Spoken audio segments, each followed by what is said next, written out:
eu agradeço a presença de vocês e agradeço a presença da professora Hilda Cerdeira. A professora Hilda Cerdeira vai falar um pouquinho para vocês sobre fractais. A professora Hilda fez a graduação dela na Universidade de Buenos Aires, na Argentina. Ela então fez o doutorado em Brown University. Ela passou por diversas instituições pelo mundo, na Alemanha. Ficou bastante tempo no Instituto de Física Teórica de Trieste, que é ligado à Organização das Nações Unidas. E ela tem estado aqui no IFT como professora visitante desde 2007, quando ela se aposentou. Apesar dela ser aposentada, ela é extremamente ativa. Não só isso, como em 2015 ela montou uma empresa que é, de certa forma, ligado ao que ela vai falar hoje, que é ligado a sistemas dinâmicos. Então, eu vou deixar a professora Hilda falar um pouquinho para vocês sobre o que são fractais. Tá bom, Alexandre, muito obrigada. Um prazer estar aqui per todos vocês, vindo assim tão tarde escutar um pouco de física. A física que não é muito comum, que não dá muitas voltas por aí, não se fala tanto.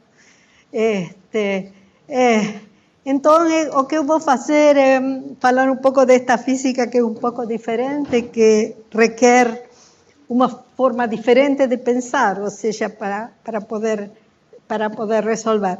E eu vou contar essencialmente a história. E no meio da história, as coisas que os sistemas e como eles foram acontecendo. Bom, digamos, tudo começou com Kepler, o qual todo mundo tem ouvido falar. O Kepler, que foi quem determinou as leis dos movimentos dos planetas. O Kepler tinha, ele tinha uma visão, digamos, geométrica das coisas. Além de ter uma visão geométrica das coisas, ele gostava muito da simetria, obviamente. Então, ele fez as suas teorias de como se movimentavam os planetas ao redor do Sol.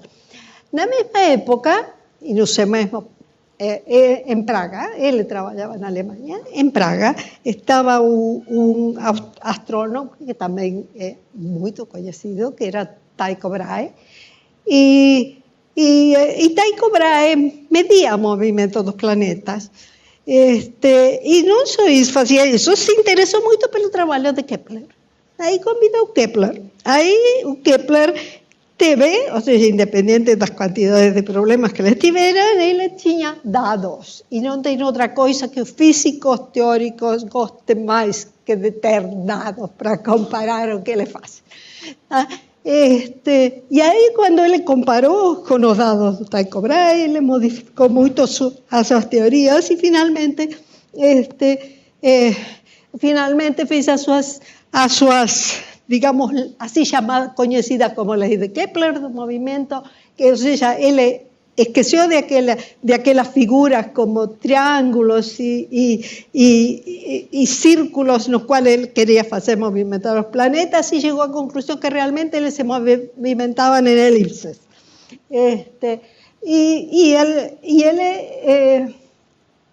Seja, escreveu, digamos, as suas leis do movimento dos planetas, que dizem que planeta orbita ao redor do Sol em uma elipse, e ele orbita, do qual o Sol fica em dos focos da elipse. Ou seja, aqui tem dois planetas fazendo uma elipse ao redor do Sol, que está aqui. E que, além disso, a linha que liga o planeta ao Sol percorre áreas iguais em tempos iguais. Ou seja, esta distância, esta parte da órbita, leva o mesmo tempo que fazer esta parte da órbita aqui. E depois a terceira, que fala um pouco mais da matemática do sistema. Bom, depois digamos que outra pessoa que influenciou bastante foi o Galileu, Galileu Galilei, que você sabe muito bem quem é. Mas essencialmente o Galileu foi mais em dar ênfase ao uso da matemática na descrição dos movimentos dos planetas. Não? E vocês veem que as quantidades de anos que passam entre um e outro não são tantas. Depois vem a pessoa que essencialmente determinou as leis, que são as que permitem o uso a descrição da dinâmica dos sistemas, é o Newton. Ou seja, é o Newton. As leis de Newton, ou seja, a lei da dinâmica de Newton, ou seja, a famosa lei que todo mundo conhece, que a força é igual a massa vezes a aceleração, são aquelas equações que permitiram resolver o sistema que o Kepler tinha mostrado, o sistema das equações. Embora a matemática era um pouco, digamos, não era demasiado clara nessa época, mas digamos que essencialmente quem esclareceu pues, a matemática de uma forma simples e fácil de usar foi o Laplace, porque o Laplace foi a pessoa que falou de que as equações deveriam ser determinísticas. Ou seja, o que é uma equação determinística? Significa que um evento num dado tempo está determinado por todo o que aconteceu nos tempos anteriores. Ou seja, isso determinístico para aqueles de vocês que podem mais ou menos estar acostumados a ver ou não ver equações, significa que eu tenho um sistema matemático com o qual eu vou poder descrever o que está acontecendo no meu sistema. Ou seja, eu tenho um conjunto de equações que eu boto as coisas aí dentro e posso ir calculando o que vai acontecer depois. Isso é um sistema determinístico. Tá? Coloco lá o que acontece agora e obtenho o que acontece depois. Tá? Bom, isso essencialmente foi feito por Laplace. Depois, isso já permitia resolver, em princípio, as equações, o movimento dos planetas, do Kepler, e conseguiram explicar muitos deles. Ao ponto tal que conseguiram explicar que no ano 1848, Le Verrier, um matemático francês, um físico, digamos, astrônomo francês, prediz, usando as leis de Newton, a existência do planeta Neptuno. O planeta Neptuno não se conhecia. Ele foi encontrado teoricamente nesse ano, ou seja, vocês veem bem muito tempo atrás. Mas o problema era, nesse momento, já sabia que você podia resolver todos esses sistemas com equações, mas também sabiam que o movimento dos planetas não era o resultado exato das equações de Newton, era praticamente igual. Bom, mas não era exatamente igual. Ou seja, eles já sabiam que não podia calcular simplesmente a Terra ao redor do Sol, sem considerar a Lua, ou considerar outros planetas. Mas o que aconteceu foi que, enquanto botaram 3 planetas, ou seja, o que diríamos 3 corpos, já não conseguiram resolver as equações. Tá? As equações de 2 corpos se podem resolver perfeitamente bem, as equações de 3 corpos já não se podem resolver completamente bem. E isso foi, eu vou voltar várias vezes, provavelmente é isso, porque isso foi uma das travas de todo este tipo de sistema para ele avançar. A tal ponto ele foi que de 1850, mais ou menos, que eles tentaram resolverlo, eles só conseguiram resolver.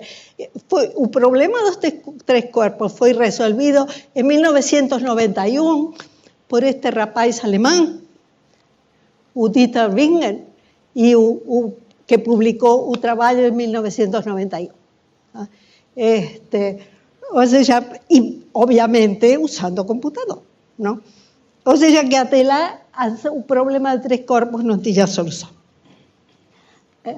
Bom, outros físicos matemáticos importantísimos los desenvolvimentos fueron Lagrange y Euler, más que nada en la forma de colocar las ecuaciones que son que usamos hoy en día. Bueno, entonces vamos a un poquito más o que aconteceu depois. Ou seja, veja lá, mais ou menos em metade do século XIX, estávamos em que o pessoal tentava resolver as coisas com as equações da dinâmica de Newton e se encontraram com alguns problemas que não resolvia todo, não conseguia resolver todo. Ou seja, tinha um monte de sistemas os quais eles não conseguiam encontrar a solução. Aí foi quando apareceu não sei se vocês têm ouvido falar da física estatística ou mecânica estatística, porque é quando tentaram resolver problemas com muitos corpos, muitas partículas, e eles não sabiam como resolvê-los. Então, apareceu a nova rama que foi a mecânica estatística nesses anos. Para fins do século XIX, o Henri Poincaré, que era um físico francês, veio com uma maneira diferente de olhar os problemas, completamente diferente de olhar os problemas. Em lugar de olhar as equações da dinâmica, que era aquilo que nos havia ensinado Newton, ele decidiu olhar os problemas de outra maneira diferente, olhando quais seriam os parâmetros que descreviam o problema, e descreviu uma coisa que lhe deu o nome de espaço de fases. E aí, a essa parte vamos a ir mais tarde, ele conseguia resolver os seus problemas. Mas, de novo, os problemas eram os cálculos eram muito complexos, os problemas continuavam sem ter uma solução fechadinha. Quando eu falo de uma solução, porque numa dessas estou indo para frente sem explicar o que eu quero dizer. Quando eu falo de uma solução, o que quero dizer? O que eu quero dizer é, eu tenho equações, elas podem ser fáceis, difíceis, o que seja, e eu de alguma maneira resolvo. E quer dizer que eu obtenho uma solução, quer dizer que eu obtenho uma maneira de que tal, que se eu digo, bom, e como este sistema então se comporta no dia 28 de outubro às 3 da tarde? Tá? Então, normalmente o que eu tenho é uma maneira de que se eu boto dentro do meu cálculo o valor do tempo, eu obtenho o resultado que me diz como esse sistema vai se comportar. Então, estes outros problemas não tinham esse tipo de solução. Não é que não tinham equações dos quais você poderia calcular, mas essas equações não tinham uma solução a longo tempo. Tá? Eles têm uma solução. Quando estes problemas que nós falamos agora, e depois eu vou continuar a falar, é que eles, não é que eu não consigo encontrar um resultado. Vamos chamar resultado, não necessariamente solução. Tá? Um resultado quer dizer que eu sei quanto isto vale agora e eu tenho uma equação com a qual eu consigo calcular quanto vale em um intervalo de tempo pequeno e seguindo a esse. Isso eu consigo calcular. O que eu não consigo calcular é a longo tempo. Ou seja, esse tipo de resultado não consigo ter. E isso, então isso mais ou menos, o Poincaré encontrou uma forma de ver um pouco mais visual, de ver os resultados destes problemas. Mas, de novo, como digo, eram difíceis. E estamos falando, lembre, alrededor do ano 1900, menos 10, mais 10, uma coisa assim, onde a física já tinha aparecido a mecânica quântica com Planck, estavam por aparecer os papers do Einstein, estava a matemática do Hilbert, todos eram sistemas lineares. E era uma coisa tão bonita, porque não sei muito bem como dizer, ou seja, a física linear desse momento era muito interessante, muito linda.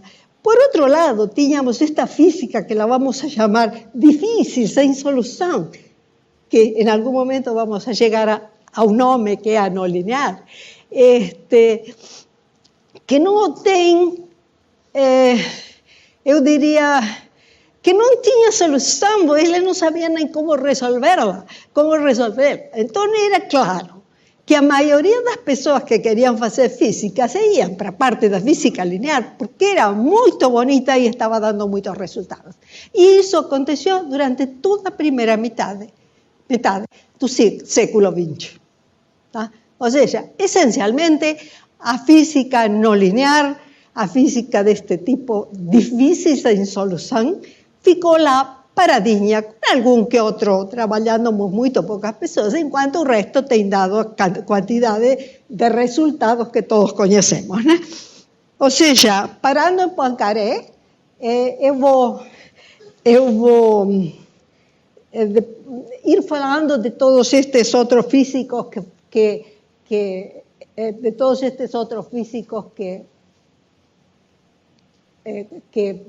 marcaram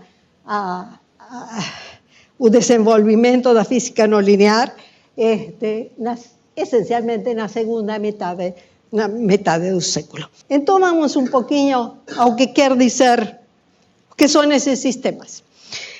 Sistemas caóticos.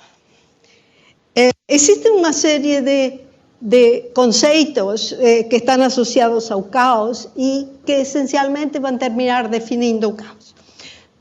Um deles é o determinismo, do qual eu já falei, que essencialmente é uma proposição filosófica, eu acho que é do Descartes, que diz que todo evento está determinado por uma cadeia de ocorrências anteriores.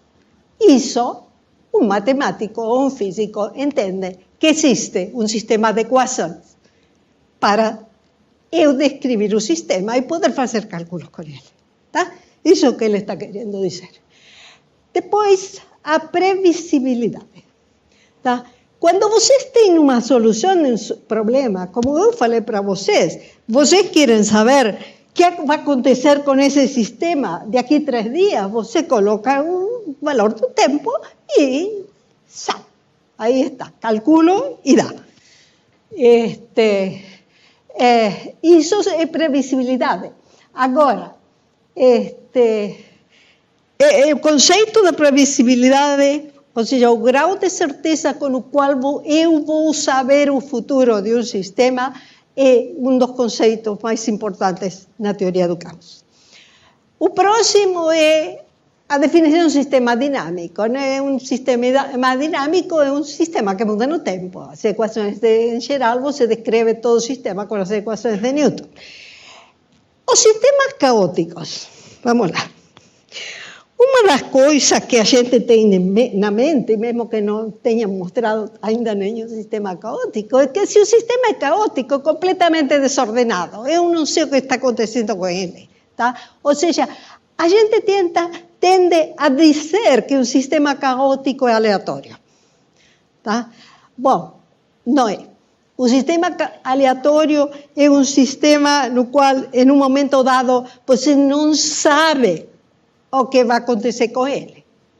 Pode dizer que com uma certa probabilidade vai passar isto ou vai passar aquilo, mas não é isso como ele é. Em cambio, um sistema dinâmico, com um certo número de equações, mesmo que seja difícil de calcular, eu vou poder calcular o que acontece, se sei o que acontece no tempo t, eu vou saber o que acontece no tempo t mais 1.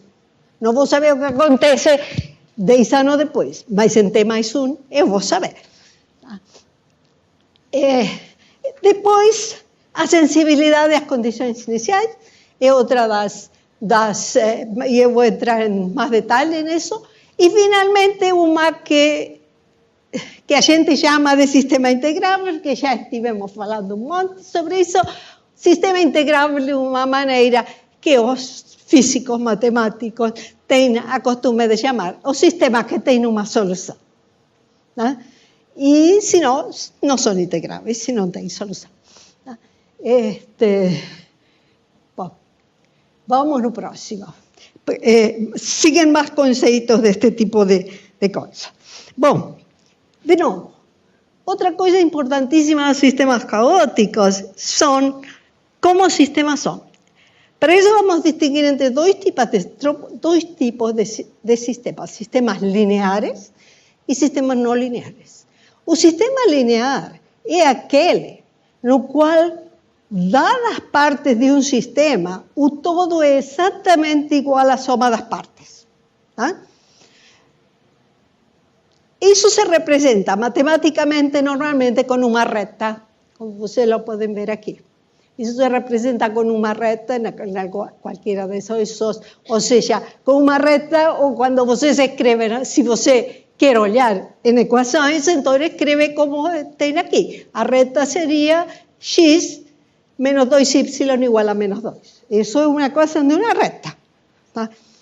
Y sistemas no lineares son aquellos que simplemente aquellos que no es una recta, o sea, cualquier otra cosa, puede ser una parábola, puede ser un círculo, puede ser un sigmoide, puede ser cualquier cosa, mas no es una recta.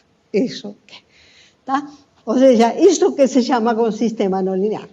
E quando a gente fala de sistema linear ou não linear, fala das equações da dinâmica de Newton, né, que a gente escreve para o sistema, e isso quer dizer que as forças do sistema têm uma forma de equação que não é uma reta. Tá? Ok? Uma forma que não é uma reta, porque estamos falando de que elas são não lineares. Y en algún momento les voy a mostrar unas de ellas, mas solo por curiosidad, no porque pretendo que las lean. Esto es un ejemplo de un sistema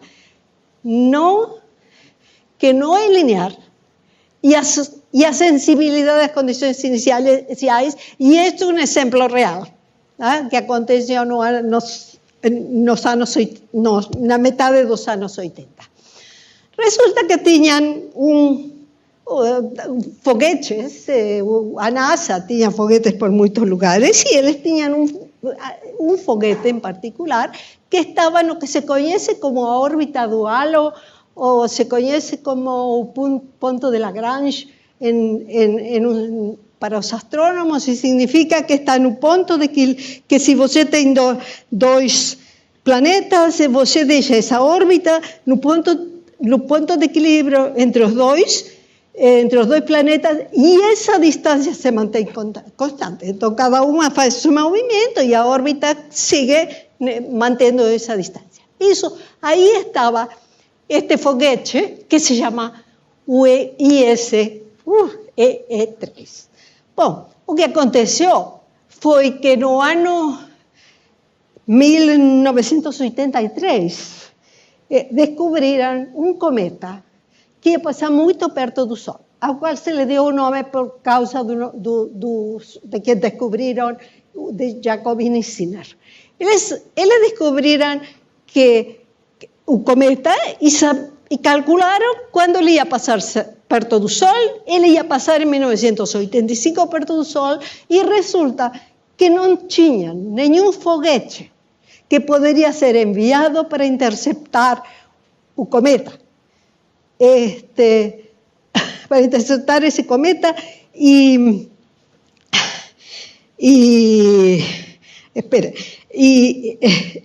fazer as medições que eles queriam fazer. Mas eles tinham, o que eles sabiam era que eles tinham este IS-E dando voltas aí entre a Terra e o Sol. E que poderiam fazer com ele? Bom, lembren que el sistema es altamente no lineal, porque todas las atracciones son de tipo gravitatorio, o sea, son de tipo 1 sobre R, eso no es una recta, es no lineal. Un sistema era altamente sensible a las condiciones iniciales, no necesariamente caótico, mas sensible a las condiciones iniciales. Entonces, lo que les hicieron fue pegar ese foguete, pegar ese foguete que estaba orbitando entre la Tierra y el Sol, que estaba aquí, y lo que hicieron fue dar pequeñas perturbaciones, digamos, en la órbita del planeta. do cometa, tá? Na órbita, não do cometa, do foguete, desculpe, na órbita do foguete. E eles fizeram ao foguete fazer esta órbita que está mostrando aqui. Ele voltou para o lado da Terra, onde até aqui, começou a dar esta volta. Aí ele recebeu uma outra perturbação, deu várias voltas ao redor do Sol, tá? E, bom, aqui tem em um momento dado outra perturbação e saiu disparado a encontrar o cometa. E o encontrou. E mediu. Tá? E mediu todas, ou seja, passou a só 7.000 quilômetros do cometa, quando vocês sabem que por aí é mais ou menos está dentro da casa do vizinho. Tá? Ou seja, isso é pela sensibilidade às condições iniciais. Isso quer dizer que você lhe fez uma perturbação muito pequena e ele tem um resultado qualquer. Tá? Bom, o cometa está, só por dizer, o foguete está perdido neste momento, mas eu acho que eles estão pensando recuperá-lo daqui uns 13 anos. Bom, então vamos passar aos sistemas caóticos finalmente. Os sistemas caóticos, como digo, são sistemas altamente desordenados. Aqui tem alguns exemplos deles. Tem lá tá? Aqui tem alguns exemplos de sistemas caóticos, dos quais vou falar em poucos minutos. E aqui tem o resultado de sistemas caóticos, que foram calculados com computador. Ou seja, o caso foi que a área da física só começou a se desenvolver quando veio com o uso dos computadores. Tá? O primeiro trabalho nesse sentido é o trabalho do Fermi, Pasta e Ulam nos anos 40, porque eles tinham uma mulher com eles que não está no paper, mas que se chamava Mary Single, que lhe fazia os cálculos. Ela fazia os cálculos. E ela ficou fazendo os cálculos com muita paciência e conseguiram publicar provavelmente um dos primeiros trabalhos de sistemas caóticos. O segundo trabalho, e muito importante, foi assim chamado efeito borboleta,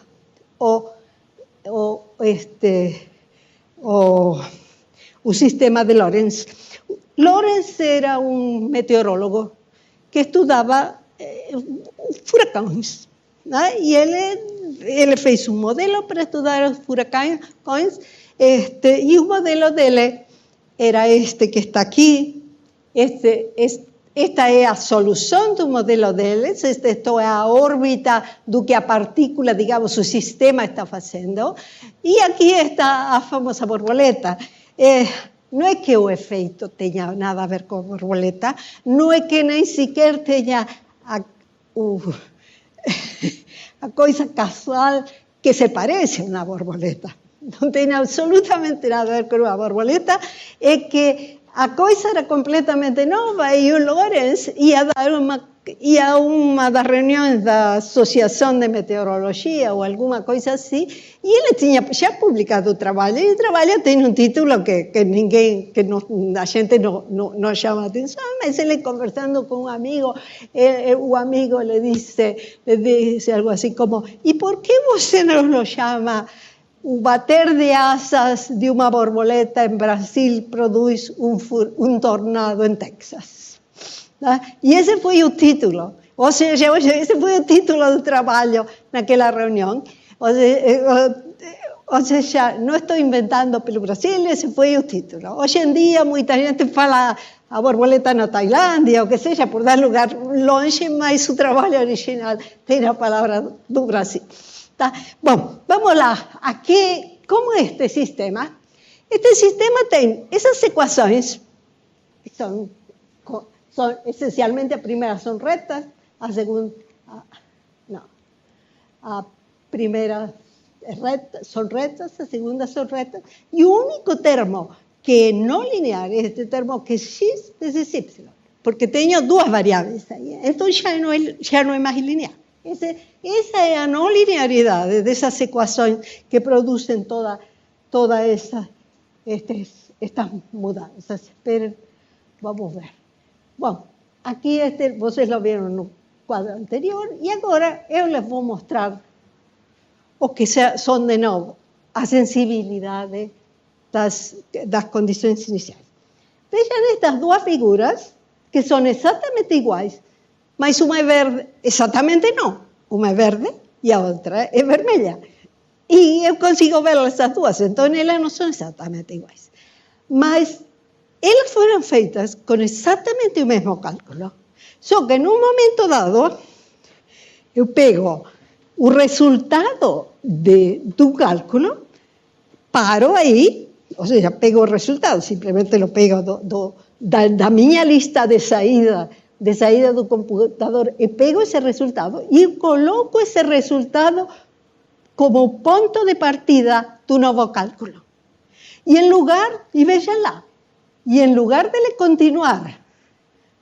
continuar no mesmo, isto se chama trator, no mesmo trator, ele simplesmente se corre um pouquinho.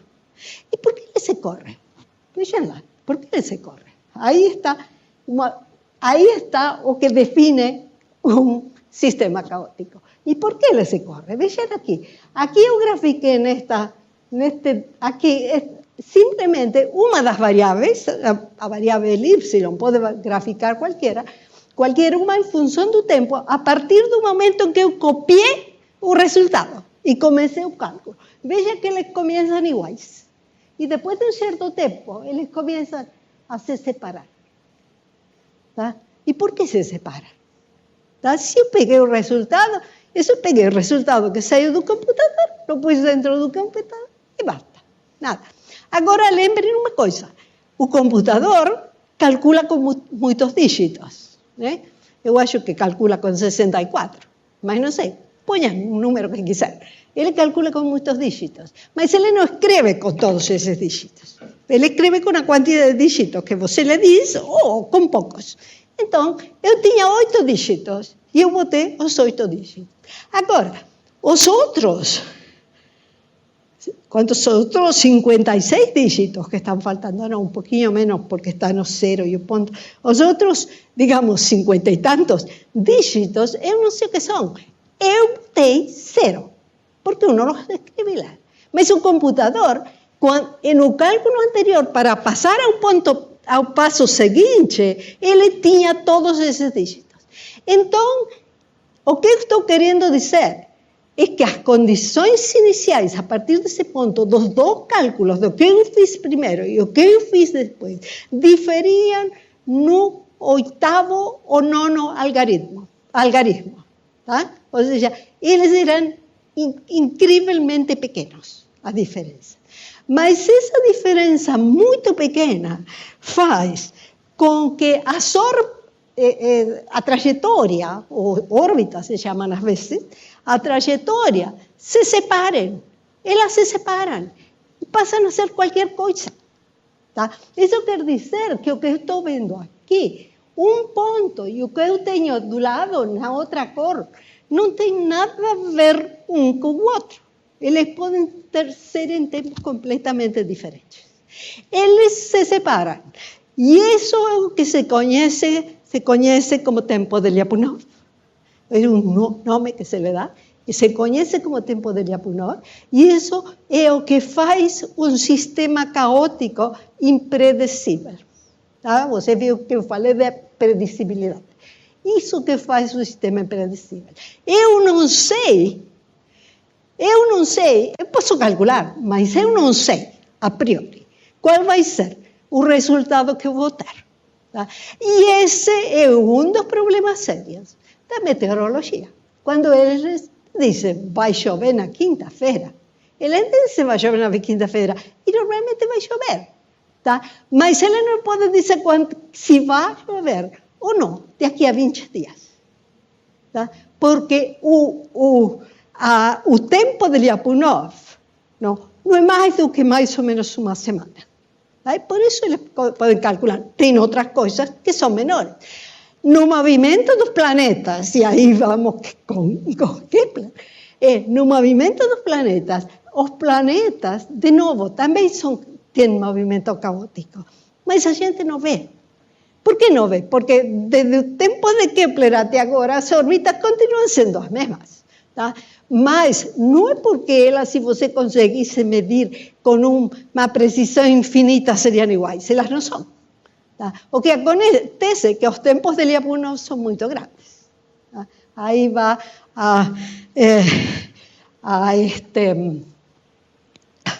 Bom, isso é essencialmente, isso é precisamente o item mais importante quando você olha sistemas caóticos, é o que a gente chama o expoente de Lyapunov. Expoente porque lo bota dentro de uma equação, mas é o tempo de Lyapunov. Por quanto tempo? Eu posso dizer onde está o meu sistema. A partir de aí já não posso dizer nada. Tá bom? Ok. Alguém que é especialista em estas coisas de meteorologia, que eu não sou, me estava dizendo que, por exemplo, furacões são coisas que eles mais ou menos sabem para onde vão. Às vezes erram bastante, como esse outro que 3, 4 semanas atrás saiu disparado para o norte das Ilhas Açores. Ninguém esperava que isso acontecesse. Mas, por exemplo, o movimento do Niño acontece praticamente igual sempre. Tá? Mas isso depende porque os sistemas são completamente diferentes. Tá? Bom, agora vamos ver. A partir daí, o pessoal já começou a dar mais importância a este tipo de sistemas a partir do Lorentz. E, essencialmente, também tinha saído o trabalho de Robert May. Robert May é um biólogo físico, sabe de tudo. Que ele queria modificar a lei de Malthus. Ou seja, não pode ser que o sistema ou ele cresce indefinidamente ou ele vai a zero. A maioria dos sistemas não são assim. E então ele decidiu modificar as leis de populações. Eu acho que ele olhava populações de peixes em algum lugar. E ele modificou as equações, e quando modificou as equações, ele acabou com uma equação. Como vocês veem, as equações que a gente escreve aqui, não é que os sistemas sejam simples, mas as equações são completamente simples. Isso quer dizer que o valor desta variável x no tempo t mais 1 é igual ou proporcional à variável x no tempo n, que isso seria a lei de Malthus, até aí, e ele colocou este outro termo aqui, essencialmente para saturar o sistema, ou seja, para que ele não o diverja vá a zero. Tá? E, bom, essa pequena equação, assim de simples, conhecida como a equação logística em física, deu lugar a todo um campo. Né? E por que deu lugar a todo um campo? Porque este senhor que está aqui em cima, aqui à esquerda, Mitchell Feigenbaum, que acaba de morrer um par de meses atrás, que era uma pessoa diferente, não? Uma pessoa diferente que fazia o que ele bem queria. Ele brincava com uma calculadora de mão. Nessa época não existia telefone, estou falando do fim dos anos 80, e ele fazia cálculos com essas calculadoras Hewlett Packard ou algumas dessas pequenas que a gente... Vocês não, mas eu nem sequer aprendi a usá-las. Eu passei em cima delas. Mas ele simplesmente se pôs a calcular esse tipo de coisas e mostrou que que dependía de cómo ele começava, se com um valor ou se começava com um valor muito perto, e os resultados eram completamente diferentes, completamente impredecíveis. Se ele usava equações muito simples, porque ele calculava simplesmente uma raiz quadrada. Ele nem usava uma equação como esta. Ele calculava uma raiz quadrada. E ele calculava uma vez, dava um número, calculava outra vez, dava outro número. Tá? Então, bom, esse descobrimento, assim, o fato de que ele era uma pessoa muito particular e decidiu que ele, como se diria em português, ia vender seu peixe, tá? E convencer a todo mundo do que ele tinha, começou o desenvolvimento deste campo. E como digo, estas equações, esta equação, que é a equação que é a equação desenvolvida por Robert May, essencialmente ele desenvolveu toda uma teoria ao redor dela, e este é como o sistema varia, o sistema é o resultado para grandes tempos, para uma certa variável, até um certo valor da variável R, ela tem só uma solução, depois tem duas soluções, depois tem 4, etc., etc. Vai aumentando até que chega um momento em que o sistema dá qualquer resultado, ele é caótico. E o que Feigenbaum foi capaz de fazer é encontrar uma série de leis universais que determinam todas estas, um monte de propriedades deste tipo de sistemas. E é um dos temas importantíssimos na teoria de caos. A ver, agora de que vou... Espera um segundo, porque não tenho o próximo slide e não me lembro. A ver. Bom, eu vou falar só um minuto sobre isto. Existe outra coisa nos sistemas caóticos, quando a gente já começa a avançar nele, que quando você tem muitos sistemas caóticos, cada um se comporta como ele quer, não?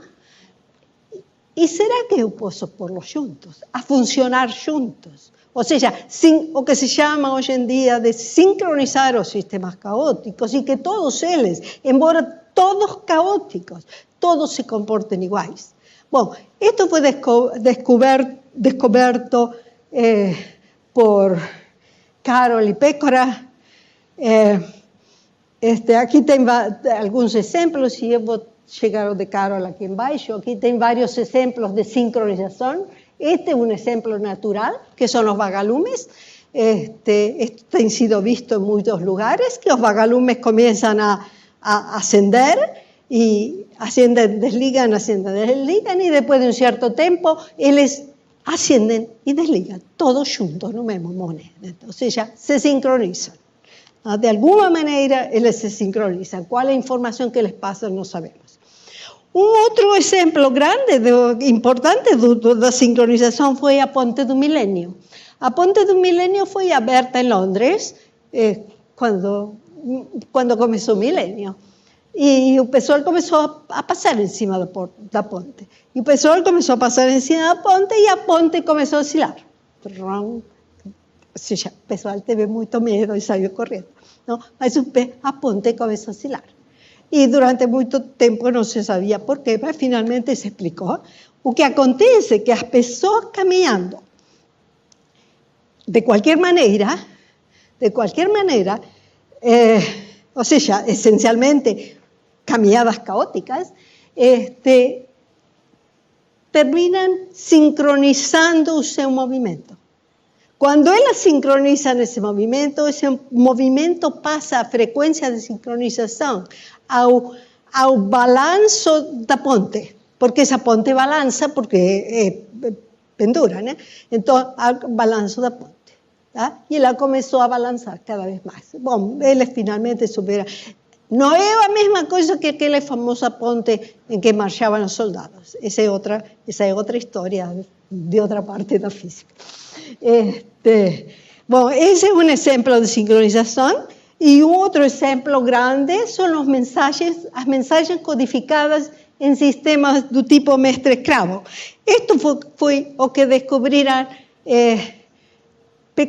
quando Pécora e Carroll descobriram que os sistemas caóticos se podiam sincronizar, teve um pequeno grupo no MIT que decidiram, bom, como eles trabalhavam com comunicação, decidiram usar, falaram, ótimo, se eu sincronizo um transmissor e um receptor, isso quer dizer que eu posso mandar um sinal codificado dentro de uma onda caótica. E como o pessoal não sabe como é a onda caótica, então eu posso esconder a mensagem, ou seja, criptografar a mensagem dentro daquilo. Bom, durou pouco a festa, porque isso fizemos um rapaz colombiano chamado Gabriel Pérez e eu, decodificamos a mensagem. Ou seja, não era que não se podia decodificar, se podia decodificar. O que acontece é que ainda hoje, agora já se sabe bem quando se pode e quando não se pode, e o sistema tem que ser caótico, mas representado por muitas equações diferenciais, não só por 3 ou 4. Isso não esconde esse sistema nenhum se você tem alguma facilidade para decodificar. Bom, isso essencialmente é a sincronização, e agora vamos a... que no futuro. Agora vamos aos fractais. Os sistemas caóticos, vocês viram que eu mostrava desenhos das trajetórias. As trajetórias desses sistemas caóticos, a gente se parou a falar, estas trajetórias que vocês veem aqui, e esta trajetória que você vê aqui, tá? Acontece que ela tem uma certa estrutura. Ela tem uma certa estrutura. E quando você olha a estrutura, essa estrutura que você olha, você diz, eu vou olhar num pedacinho mais pequeno. Resulta que se repete. Então vou olhar num pedacinho mais pequeno. E se volta a repetir. Todo depende de quão grande é o cálculo, obviamente. Mas se pode fazer. E ver. Bom, isso é o que se chama fractal. O fractal não é mais que um objeto matemático que é autossimilar. Isso quer dizer que se eu faço um zoom no objeto, o objeto é igual, ou quase, igual, chamemos, ao anterior. Se eu volto a fazer um zoom, esse novo objeto é igual ao anterior. Outro zoom e o objeto é igual ao anterior. Tá? Isso é o que se chama como fractal. Existem fractais simples, existem fractais cada vez mais complicados. Por exemplo, aqui estes são todos fractais naturais, existem na natureza. Ou seja, este é um brócoli. E pelo que se vê, é um fractal bastante simples, que você pode fazer cálculos com ele. Por outro lado, tem outros fractais, por exemplo, aqui tem outro que é bastante simples. Este já se vê que é um fractal bastante complicado, isso é um rio no Egito, que dá uma parte de um rio que dá num Nilo. Isto é uma samambaia. Isto, eu acho que é uma costa de algum país. Isto são flocos de neve. E isto é, de novo, um estuário de um rio. Então, o que eu quero mostrar-lhes é uma coisa. Um fractal, além de ser autossimilar, outra das condições diferentes que os fractais têm é a dimensão. Vocês sabem que uma linha tem dimensão 1, não? Todo mundo aprende na escola. Dimensão de uma linha é 1. Dimensão, digamos, de um quadrado é 2. A dimensão de uma área. Não? A dimensão de um cubo é 3. E não sigamos para frente, porque não sei que coisa inventar. Ou seja, que nós conhecemos essas dimensões. Agora, quais são as dimensões? Vamos ver o que são um exemplo de um fractal e vamos fazer um calculinho da dimensão fractal, sem usar nada mais que a matemática que vocês usam para fazer as contas do banco, assim que não vamos ir muito longe. Então, vejam aqui. Aqui tenho um fractal que se conhece como o nome do fractal de Koch ou floco de neve. É a mesma coisa, só que eu estou olhando só uma das linhas do fractal de Koch. Não estou olhando, se começo com um triângulo, termino com o floco de neve. Mas para fazer a conta, eu vou ir só uma linha. Se eu começo o meu cálculo com uma linha, digamos, de comprimento 1, que estaria aqui em cima, chamemos isto de comprimento 1, eu começo com uma linha. Eu faço a seguinte transformação. Primeira transformação, eu divido esse segmento em 3, tá? Em 3 partes iguais. Tá? Depois pego a parte do meio, que é 1/3, e le faço assim. E eu estico até que os dois lados têm comprimento 1/3 do inicial. Tá? Então, eu fico com um elemento que tem um comprimento que é 4 vezes cada segmento, não? 4 segmentos, o comprimento vou ter que calcular, mas eu tinha antes um segmento de comprimento 1, agora tenho uma figura que tem 4 segmentos de componente 1/3 cada uma, tá? Porque isso é o que fez. Então, isso quer dizer que na primeira iteração eu multiplico o número de segmentos por 4, tá? E o tamanho do segmento por 1/3. Tá? Na segunda iteração, eu volto a fazer a mesma coisa, e eu volto a fazer a mesma coisa, e eu fico com todos os segmentos que tenho aí. Então, eu faço essa mesma coisa neste, e obtenho este que eu tenho aqui, que é de novo 4 vezes pedaços de 1/3 deste que tenho aqui. Neste outro pedaço faço a mesma coisa, neste outro pedaço faço a mesma coisa, e neste faço a mesma coisa. Tá? E volto a obter digamos, uma linha, assim chamando, que tem agora 4 vezes, tá? 4 vezes mais elementos do que tinha anterior. Então, da primeira a segunda, multiplica por 4. Da segunda a terceira, voltamos a multiplicar por 4. En tanto que as distâncias foram 1/3 divididas por 3 com cada iteração que eu faço no cálculo. Tá? Então, se eu faço M iterações, o que eu obtenho são que o número total de segmentos que vou ter vai ser 4 multiplicado M vezes, tá? Ou 4 elevado a M.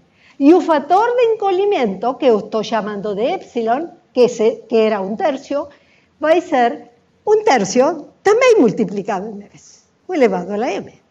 Agora, se eu quero calcular o volume desse fractal que eu tenho aí, o volume é sempre o número de elementos em que eu dividi o meu objeto multiplicado pelo volume do objeto pequenininho que eu tenho aí. Ou seja, o número de elementos vezes o volume do elemento, um volume elevado à dimensão que eu estou falando. Que pode ser 1, pode ser 2, pode ser 3, pode ser qualquer coisa, vamos ver o que é.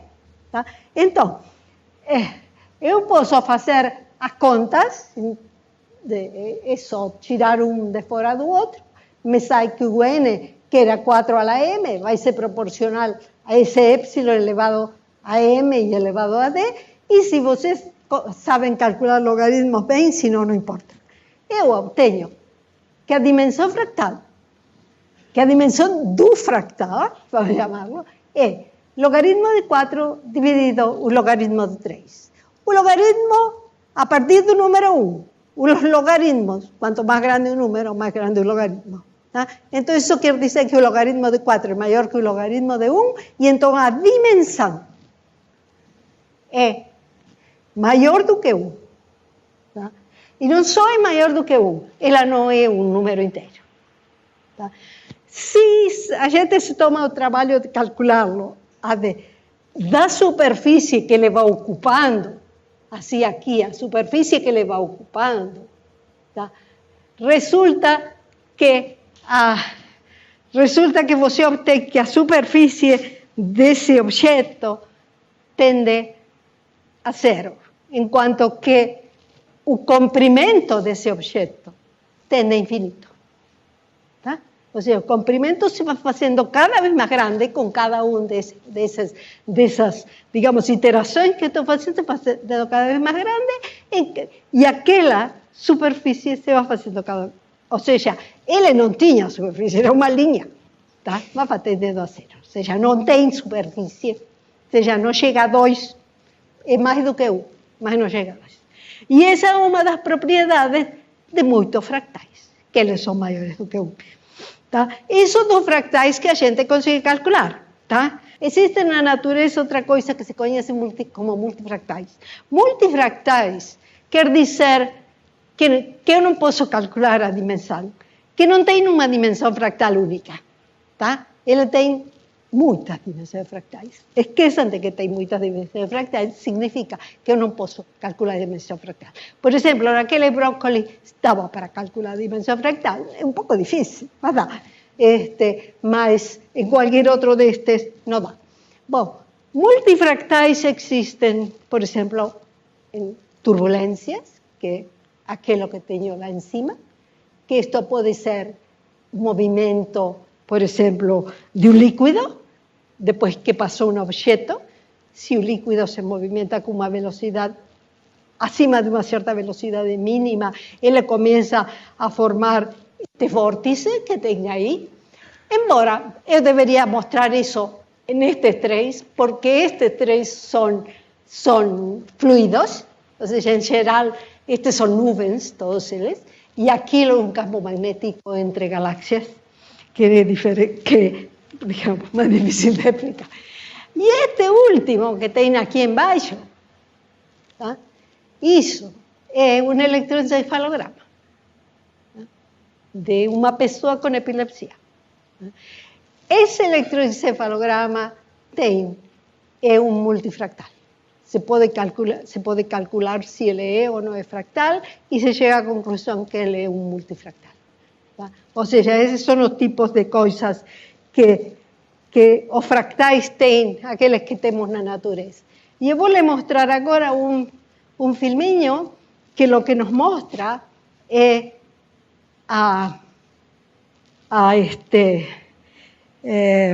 como se chama? As autossimilaridades. Isto que vou mostrar aqui se conhece como o conjunto de Mandelbrot. Mandelbrot foi quem essencialmente inventou fractais, fez todo o desenvolvimento de toda a matemática e estes desenhos ele os fez não tão bonitos porque ele obviamente não tinha computadores tão bons. Ou seja, vejam, ele vai aumentando, ou seja, fazendo zoom, tá? E vai mostrando como detalhes. Tá? Eles se repetem. Ou seja, agora eles vão... Aqui está o original. Tá? Agora ele vai a detalhes mais pequenos e vai cada vez mais para dentro e os detalhes em coisas mais pequenas eles se continuam a repetir. Tá? Ou seja, isso que se conhece como a autossimilaridade do fractal. Tá? Ou seja, se você... Digamos, a internet está cheia destes filmes, tem alguns muito bons, tá?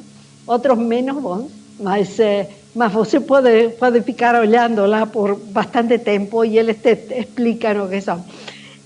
Aliás, a matemática destes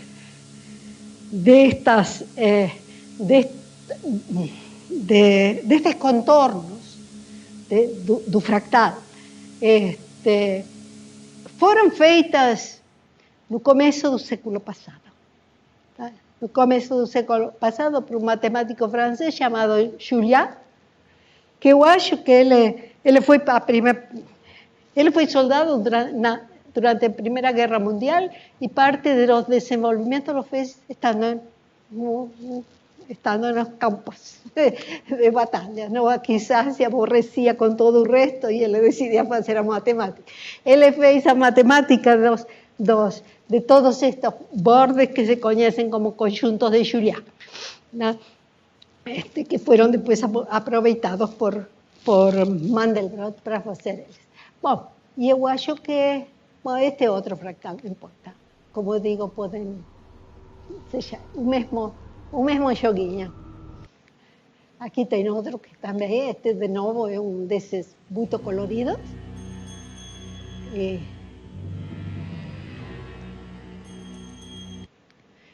bom, agradeço muito a sua presença e podem fazer perguntas.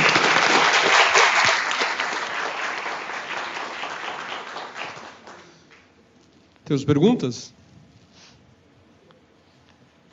Eu começo com uma pergunta.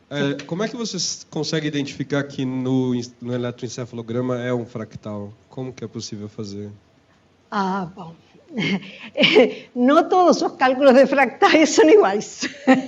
São iguais simplesmente. No eletroencefalograma, a gente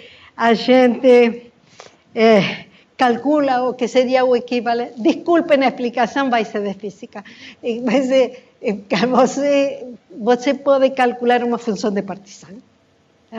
Ou seja, você faz equivalência dos pontos de um eletroencefalograma como se fossem partículas. Tá? E então pode calcular uma função de Partizan. Tá? Pode calcular uma função de Partizan, pode calcular a entropia, pode calcular então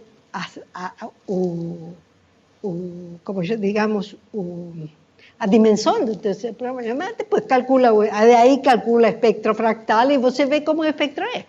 Não? A forma do espectro fractal te diz se ele é multi, ou único, ou se é fractal ou não é.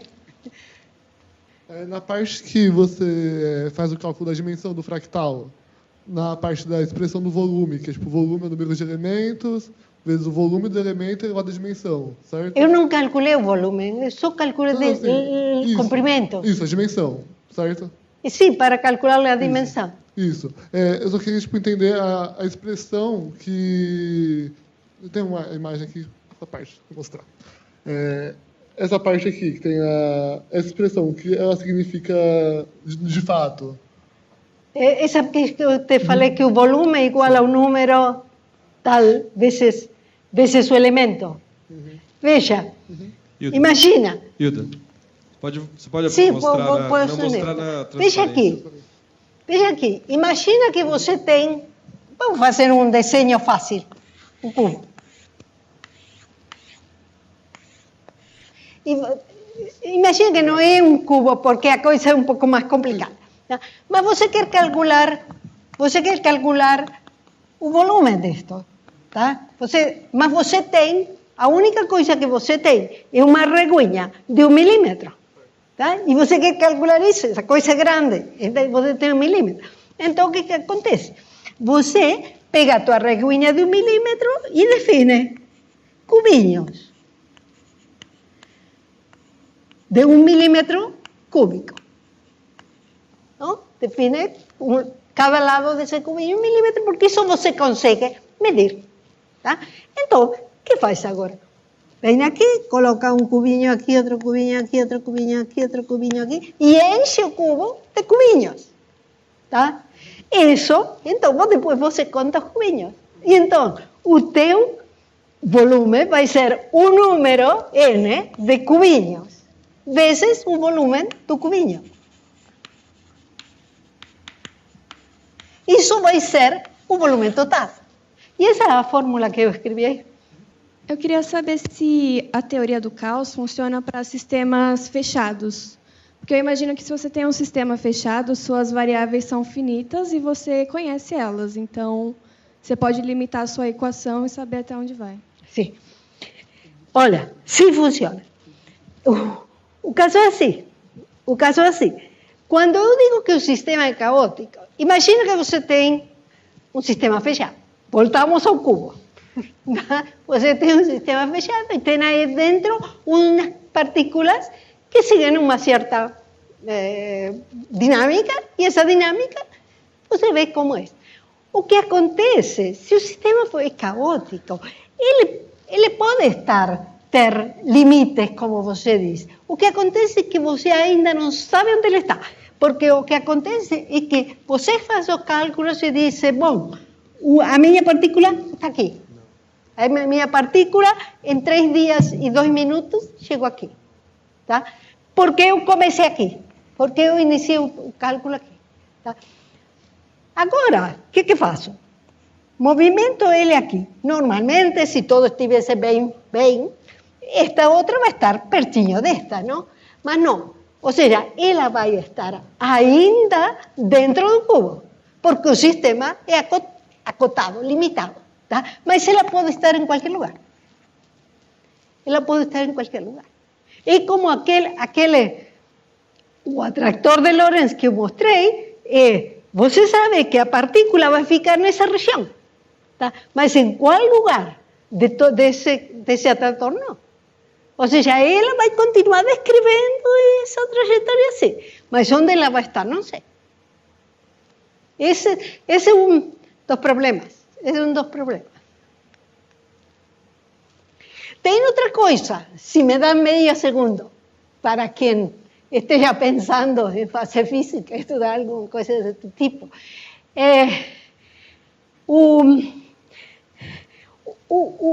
Esta área de física, se a gente considera, por exemplo, compara com outras áreas de física que fazem os meus colegas aqui dentro, inclusive o Alexandre, não é fácil. Ela não é muito complicada. Como física e matemática, ela é fácil. Tá? O que acontece é que requer que você mude. Ou seja, a pessoa que vai fazer a pesquisa tem que mudar a maneira de pensar, a maneira de ver os sistemas. E isso foi o que fez de diferente o Poincaré. Tá? Mostrar que você não ia a olhar a solução de um sistema da mesma maneira. Vai olhar de outra maneira completamente diferente e você tem que se acostumar a olhar dessa outra maneira diferente. Mas não é que seja difícil, não? Esse Lorentz é o Lorentz do acelerador de partículas? O quê? O Lorentz. É outro Lorentz? Não. Este é um meteorólogo que estudava precisamente, estudava o movimento, que ele queria saber sobre o furacão em cima dos Estados Unidos. Bom, ele tinha obviamente estudado um monte dessas coisas e ele sabia que era absolutamente, que poderia resolver um problema fazendo modelos. Hoje em dia fazer modelos é muito comum, mas nessa época as pessoas não faziam modelos de coisas. E ele decidiu fazer um modelo simplesmente de como o ar se movimentava. Aliás, falando desses modelos assim, hoje eu li numa revista científica que estão fazendo modelos para fazer uma predição de tudo isto que está dando tanto problema hoje em dia com o clima. Porque, essencialmente, os modelos que a gente tem e o que intenta predizer são todas ideias velhas. E hoje em dia tem muita coisa nova, como este permafrost, e não sei se tem ouvido falar de que a água do Ártico está fervendo, e outro monte de coisas mais que eles não tinham. E estão querendo pôr essas coisas nos modelos, porque não estão, e acham que poderiam tentar predizer o que aconteça com o clima dessa maneira. Não sei se poderão ou não poderão, tá? Mas são ideias novas. Mais uma pergunta? Sim, pode fazer. Inclusive, podemos fechar e pode continuar a fazer perguntas. Se você aplica essa mesma metodologia de pegar o lado do cubo, por exemplo, dividir em 3, puxar até ter 4 segmentos iguais, e você expande esse procedimento 4 vezes ou 5 vezes, sim. Né? Parece-me que o volume cresce um pouco. O volume contido no cubo. O volume contido no cubo cubo original a esse procedimento. Ou seja, você está me dizendo fazer... Você pega um cubo em lugar de um pedaço assim, e você le faz isso e isso, e isso. E depois assim, até infinito.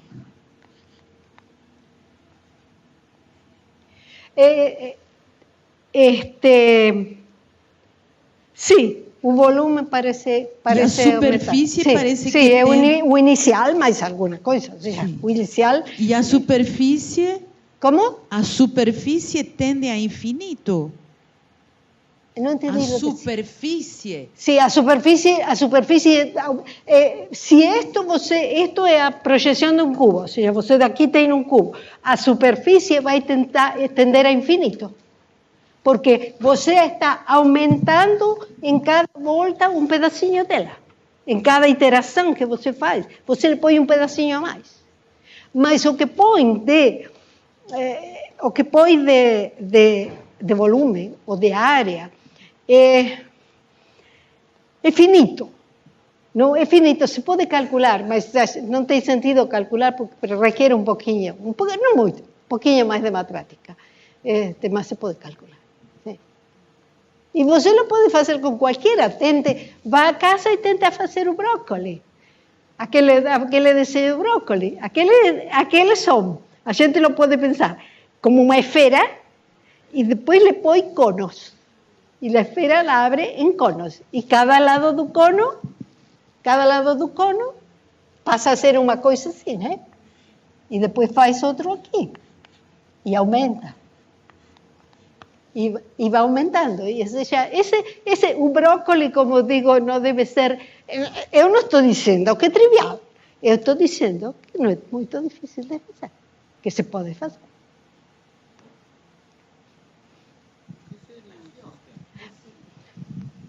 Por outro lado, os ríos, não é que não se pode calcular, é que requer outra metodologia. Tá? Sim, você ia perguntar. Eu gostaria de saber o que é um sistema aberto... Põe mais longe da boca. O que é um sistema aberto e um sistema fechado? Um sistema aberto... E a diferença entre um sistema aberto... Tira a coisa porque tem ressonância. A diferença entre um sistema aberto e um sistema fechado. Sim, que passa com eles? O que seria um sistema? Um sistema aberto e um sistema fechado? Isso. Qual é a diferença? Bom, um sistema fechado é algo que tem fronteiras. Digamos, que tem fronteiras e o que você tenha no seu sistema não pode sair dessas fronteiras. Um sistema aberto é aquele sem fronteiras. Digamos, a partícula que está se movimentando, ela pode ir para qualquer lugar. Aí a teoria do caos, ela funciona só em sistema fechado para deixar... Escuta, eu tenho uma dificuldade de entender você e eu acho que é por causa do aparelho. Então, tipo, assim, o atrator de Lorentz, ele está num sistema fechado. Aí, se fosse um sistema aberto, ele não funcionaria a teoria, porque não saberia qual que era a região que ele ia estar, a partícula. O sistema de Lorentz, eu vou te dizer uma coisa. Se você se pode calcular as trajetórias do sistema de Lorentz, ele tem, você viu que as equações tinham alguns parâmetros, lá R, beta, sigma, esses parâmetros. Dependendo do valor do parâmetro, as trajetórias ficam dentro de um sistema, eu não chamo de acotado, limitado, ou seja, podemos até chamar fechado, porque lo podemos colocar dentro da coisa fechada. Mas também, para alguns valores dos parâmetros, o sistema não é fechado, o sistema, ou seja, as trajetórias divergem, vão para qualquer parte. E isso depende, ou seja, se você bota dentro de um computador e começa a calcular com qualquer valor para as variáveis, as chances de que divergem são muito grandes.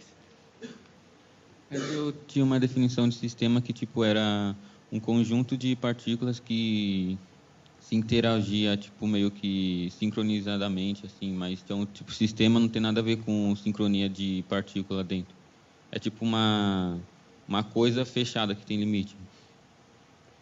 Escuta, eu tenho precisa problema ter de limite. ouvir mais. O sistema não precisa ter limite. O quê? Um sistema, ele está perguntando qual é a definição de um sistema. O que é uma definição de um sistema? Está difícil essa. Eu vejo lá. Por exemplo, eu vou te dar exemplos.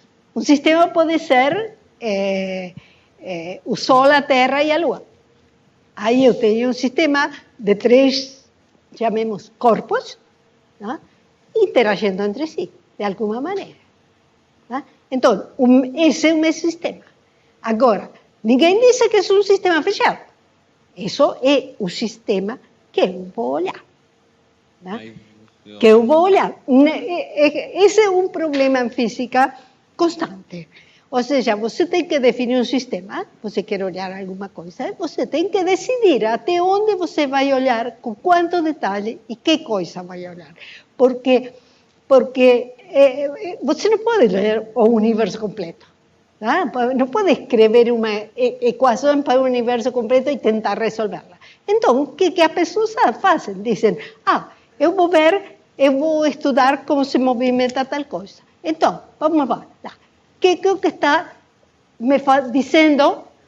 ¿Qué es lo que está, o sea, está interagindo con la partícula que eu quero olhar? Então, eu vejo esta pessoa, aquela, a Lua, etc., etc. E isso é o que eu coloco nas minhas equações. E isso é o que eu chamo de sistema. O sistema contém tantas variáveis, tantas equações, quanto, digamos, elementos você coloca no sistema. O que são esses elementos depende do problema. Tá? Depende do problema.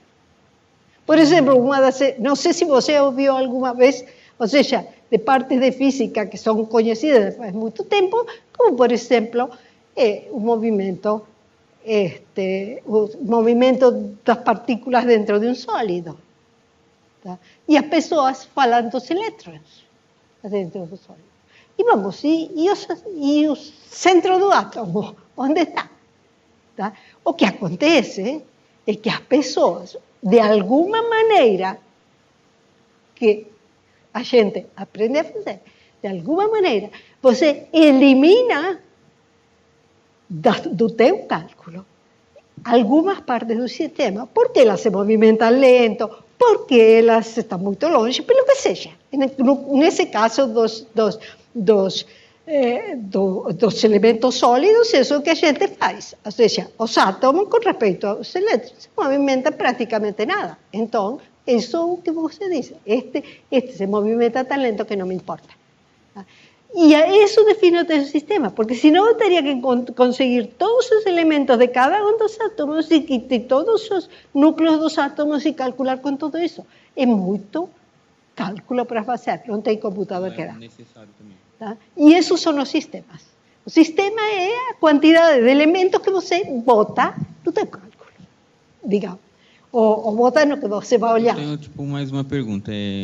Sobre a expansão do universo, ela tem alguma teoria, na teoria do caos, de que ele se expanda de alguma forma irregular, assim, acho que é fractal do pombo, que se chama, que você não consegue prever nenhum momento, ou se a expansão do universo é uma coisa igual em todas as direções? Você vai ter que traduzir. Eu estou com problema de traduzir. Acho que essa pergunta é uma pergunta para ser feita para o Rogério na semana que vem. Diz que ele vai falar sobre cosmologia. Ele está querendo saber sobre a expansão do universo. Não, sobre a expansão do universo não me perguntei.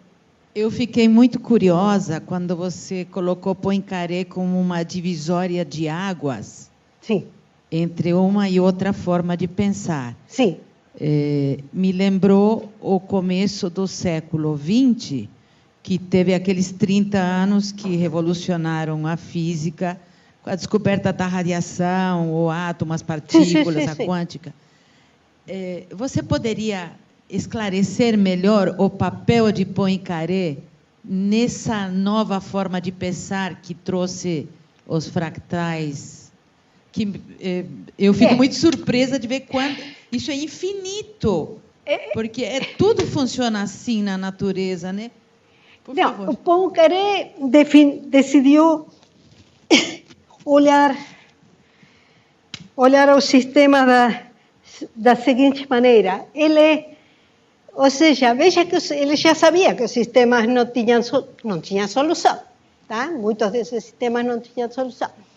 Então, o que ele decidiu é olhar o sistema da seguinte maneira. Ele resolvia as suas equações, porque às vezes, ele, de alguma maneira, como eu digo, se podem resolver. Mesmo na mão, se pode. Não se podem encontrar funções de solução, mas se podem encontrar como é a trajetória da partícula. Então, o que o Poincaré fez? O Poincaré disse, imaginemos que eu tenho uma coisa dessas, assim, que vai, que volta, que etc, etc. Todo isto, digamos, em 3 dimensões. E eu estou olhando para isso e não vejo nada. Tá? Não me diz absolutamente nada a minha solução do problema. Então, o que o Poincaré fez? Ele decidiu olhar como essas trajetórias se comportavam. Então, o que ele decidiu é fazer o seguinte, fazer mapas do sistema. Então, o que você faz é o seguinte, você pega um plano, corta a sua trajetória, tá? E o que pega são simplesmente, digamos, a trajetória, digamos, que vem assim, passa o plano aqui, sigue aqui. Aqui, digamos, que vai assim, corta o plano aqui e sigue assim. Esta, digamos, que vem para aqui, corta aqui e vai assim. Tá? Então, ele decidiu, vamos olhar o sistema. Olhando o cruce da trajetória por um plano, que eu vou definir o que eu vou olhar. Tá? Então, em lugar de olhar esse, ele olha isto. Ele disse, bom, então eu tenho um ponto aqui. Se eu considero este, que entra de acima para baixo no meu plano, então eu não vou considerar o que entra de baixo para cima. Eu pego a direção da trajetória e como está cruzando o plano. Não só o ponto, sino como está cruzando o plano. Então eu tomo esta, eu tomo esta, eu tomo esta, etc, etc. Agora imagine o seguinte, como é isso? Isso que recebeu depois o nome de mapa de Poincaré. Tá? Por quê? Porque agora imagina que isto, em lugar de ser esta coisa assim complicada, isto seja um círculo. Isso seja um círculo. Tá? Ou uma coisa que eu posso colocar como um círculo, ou seja, uma volta só. Isso que estou querendo dizer, uma volta só. Então, eu lhe passo a superfície de Poincaré e ela cruza aqui. Só aí. Porque aquela não me importa, porque esta vem de acima, me importa, mas esta vem de baixo e já não me importa. Então, este movimento, que é uma curva só, com uma passada só, tá? É o que ele passou a definir. Não me importa a forma da curva, me importa só que cruza uma vez. Quando ela cruza uma vez só, ele chamou isso de uma trajetória de período 1. Quer dizer que em algum momento ela vai voltar a passar por aí, porque ela só faz isso. Tá? Então, ele começou a contar esses pontos. Tá? Passava um, passava outro, e ele começou a fazer o estudo de si, depois deste, chamémosle ponto 1, este 2, este 3, então este cruza primeiro, este lo cruza depois, este lo cruza depois. Então quer dizer que eu vejo isto e eu já posso dizer, sem olhar aquela bagunça que tenho lá, que isto vai fazer assim. Para onde ela vai ir dar voltas, eu não sei, tá? Não? Mas em algum momento, para onde ela vai, sube, ela vai fazer assim. Tá? E depois, em algum outro momento, ela vai fazer assim. Tá? E depois de fazer essa, ela, não sei por onde que vai, mas ela vai vir aqui e vai fazer esta. Tá? Eu peguei o número mais triste do caos, o 3, mas não importa. Então, isso quer dizer, aí, quando ela faz isso, eu digo que ela tem período 3. Tá? Porque ela tem que passar 3 vezes antes de se repetir. Tá? E ele começou a olhar a isso. Não só começou a olhar a isso, sino que ele começou a olhar como todos esses pontos apareciam. Ou seja, se esses pontos atraíam a trajetória ou os pontos repeliam a trajetória, sem necessidade de saber como era a forma da equação que estava descrevendo o meu sistema. Ele só estudava pontos fixos, o que se conhece como pontos fixos. Tá? E isso já dava ideia de qual é a simetria do sistema. Veja aqui, eu vou lhe mostrar um que é fácil de ver. Você se lembra que eu mostrei isto? Que eu mostrei isso. Veja aqui, este diagrama que está aqui à direita, este aqui, se conhece como nome de diagrama de bifurcação.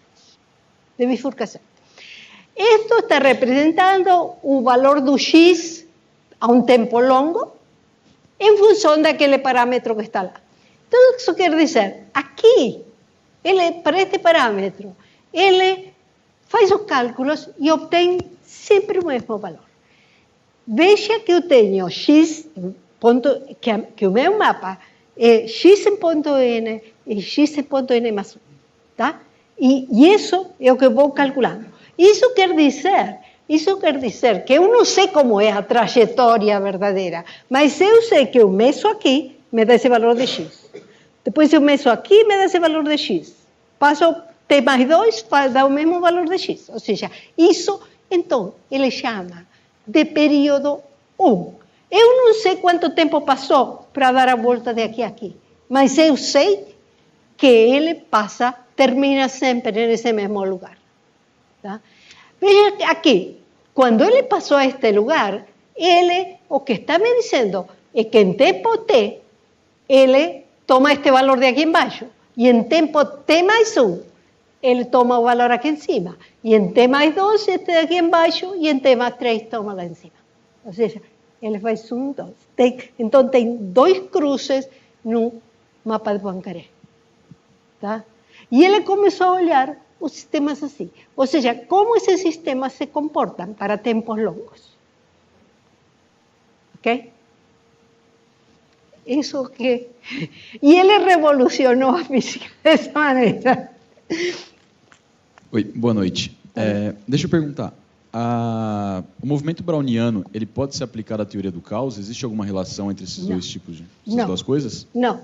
O movimento browniano é estocástico. Tá? O movimento browniano eles são como uma partícula se movimenta dentro de um fluido, mas, em princípio, quando ela como bate, você não sabe para onde ela vai sair. Ela vai sair em alguma direção, com alguma distribuição, tá?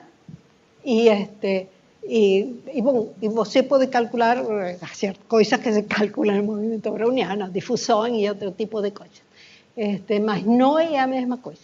Ou seja, veja lá, eu vou te contar coisas de caos que tem por aí. Coisas que têm dado muita discussão em caos. Se você tem um sistema caótico com muitas partículas caóticas, que todas se comportam, por exemplo, com essa equação simples de Riemann que tem aí, e las põe a interagir entre elas, mas com interação muito débil. Tá? Então você diz, bom, elas são caóticas, elas vão uma para aqui, outra para lá, não importa como elas vão. Então quer dizer que eu posso usar a mecânica estatística para fazer os cálculos delas. Uma das coisas que diz a mecânica estatística é que se esquecemos de todos os detalhes da mecânica estatística, mas esquecendo os detalhes, ela diz que quando você aumenta o número de partículas, as flutuações caem. Tá? As flutuações se fazem cada vez pequenas. Isso entra com nomes diferentes. Um deles é a regra dos grandes números, ou seja, vários nomes diferentes. E tem isso. Agora, resulta que você pega este sistema, com esta com esse diagrama de bifurcações, e você tenta fazer a mesma coisa. Vamos ver o que acontece. Eu começo a aumentar o número de partículas. Então, quer dizer, eu calculo alguma coisa, le calculo a flutuações, e as flutuações, com N aumentando, teria que ir para zero. Bom, não vão. Sabe que não vão? E eu vou te dizer por que não vão. Porque estes sistemas, estos desenhinhos que tem aqui, e parte com a discussão sobre os mapas de Poincaré, estes desenhos que tem aqui, veja lá que de vez em quando tem estas coisas, estes buracos, chamemos assim, e em lugar de ter todo assim preto, eles cortam só 3 linhas. Isso se chama período 3. Isso quer dizer que nestas formas de mapa de Poincaré, cruza 3 vezes, de alguma maneira. Tá? Ele cruza 3 vezes. Então, um sistema que eu tinha caótico, e cada um se comportava como ele queria, de repente, algumas delas, devido à interação entre elas, a interação que mecânica estadística me ajuda a fazer os cálculos, aqui, ela faz com que a bendita do elemento, da partícula, que está por aqui pertinho destas janelas, se chamam janelas, não? De pertinho destas janelas, uma delas cai na janela. Então, faz outra mais cair na janela. E o que acontece? Então, de um sistema que eu tinha, que ele era completamente desordenado, e nas palavras da estatística, ele era, nós todos queremos que seja ergódico, que vá para encher todo o espaço. Resulta que ele se comporta bem, ele passa a ser periódico. E essa periodicidade não permite que as flutuações caiam. Ou seja, eles têm algumas coisas assim, chamemos completamente diferentes do que você espera. Em muitos casos. E com isso a gente agradece a Hilda novamente.